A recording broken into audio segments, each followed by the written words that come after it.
नमस्कार मित्रांनो, आज आपण पाहणार आहोत गणपाचा न पोसलेला कांदा. गणपा एक शेतकरी होता. गणपा गावातला साधा प्रामाणिक शेतकरी होता. मोठं घर नाही, मोठं शेत नाही, पण स्वप्न मात्र मोठं होतं. सकाळी अंगणात हात धुवून चपला चढवल्या गणपाने.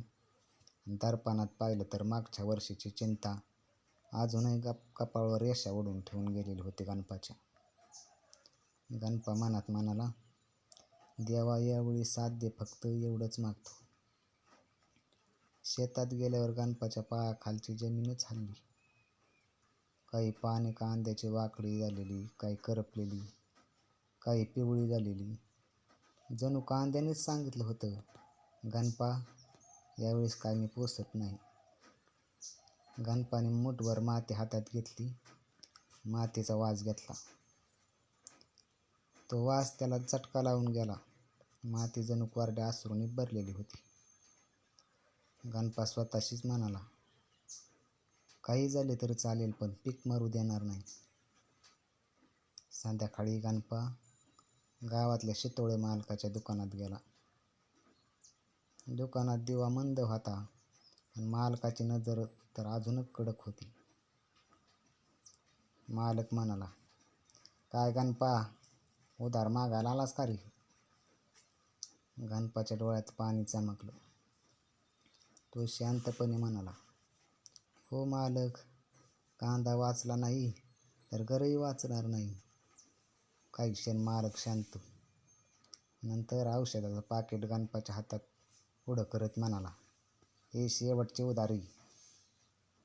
पोसला तर पैसे दे, नाही तर काय करणार? गणपानं पाकिट हातात घेतलं.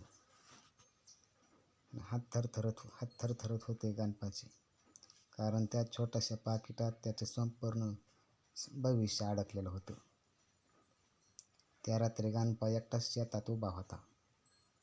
आकाश काळं, वारा थंड, पण गणपाच्या हातात फवारणीचा पंप होता. तो म्हणाला, कांदा माझं पोर आहे, त्याला मरू देणार नाही. एक रात्री 1 वाजेपर्यंत फवारणी केली गणपानं.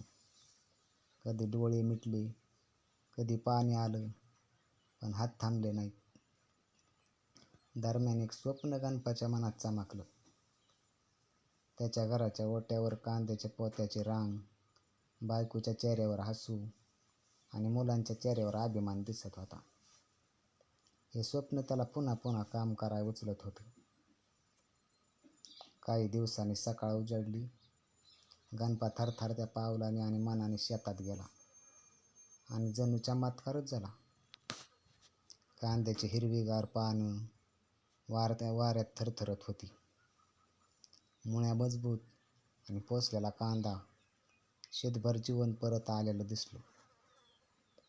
गणपाच्या डोळ्यात पाणी आलं आणि तो तिथेच मातीवर बसला. दोन्ही हात जोडले आणि देवाला म्हणाला, देवा, तू पीक वाचवलं नाहीस तर माझं घर, माझं स्वप्न आणि माझं मन वाचवलंस. त्या दिवशी गणपाला एक गोष्ट समजली, शेतकरी कधी हरत नाही. मेहनत आणि मातीवर प्रेम असेल तर देवही वागतो. मित्रांनो, जर गोष्ट आवडली तर चॅनलला सबस्क्राईब करा, व्हिडिओला लाईक करा. धन्यवाद.